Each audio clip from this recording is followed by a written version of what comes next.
جب تمہارے دل میں کسی کے لیے نفرت پیدا ہونے لگے تو فوراً اس کی اچھائیاں بھی یاد کر لیا کرو۔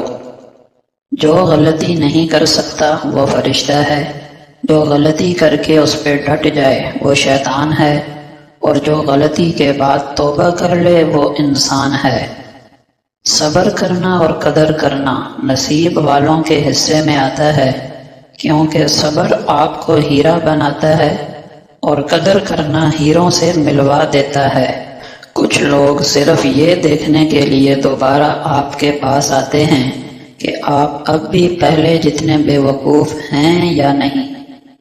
ہتھوڑے کے آخری وار سے پتھر ٹوٹ جاتا ہے، لیکن اس کا یہ مطلب نہیں کہ پہلے وار بیکار تھے۔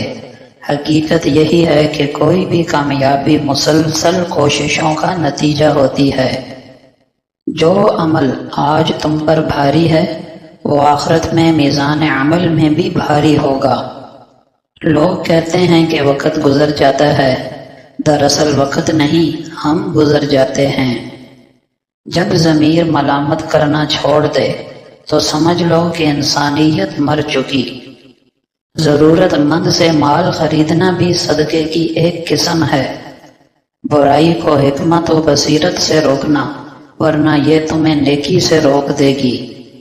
گناہ صغیرہ کا اصرار کبیرہ تک اور کبیرہ کا اصرار کفر تک پہنچا دیتا ہے۔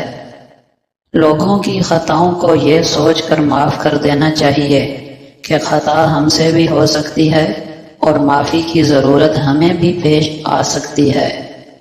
سوچ سمجھ کر صحبتیں اختیار کریں، یہ دوست جنت بھی لے جاتے ہیں اور جہنم بھی۔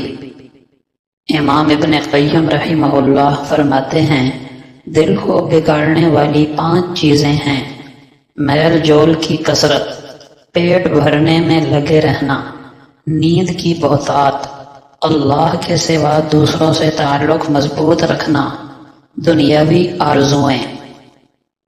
نبی اکرم صلی اللہ علیہ وسلم نے فرمایا، جس شخص نے اپنا سامان بیچنے کے لیے کہا، اللہ کی قسم مجھے اس سامان کی قیمت اتنی مل رہی تھی، اس پر ایک شخص نے اسے سچ سمجھا اور اس کی بتائی ہوئی قیمت پر اس سامان کو خرید لیا، تو روز قیامت اللہ تعالیٰ اس شخص کی طرف نظر رحمت نہیں فرمائیں گے۔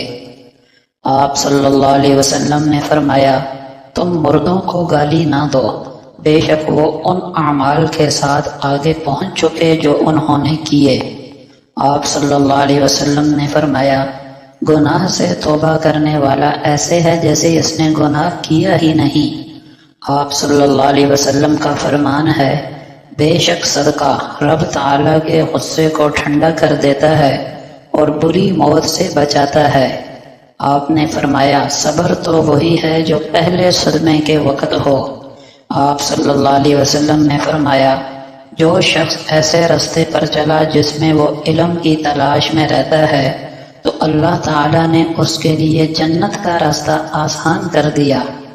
آپ صلی اللہ علیہ وسلم کا فرمان ہے، جب انسان فوت ہو جاتا ہے تو اس کا عمل اس سے منقطع ہو جاتا ہے سوائے 3 چیزوں کے: صدقہ جاریہ، یا وہ علم جس سے فائدہ اٹھایا جائے، یا نیک اولاد جو اس کے لیے دعا کرتی رہے۔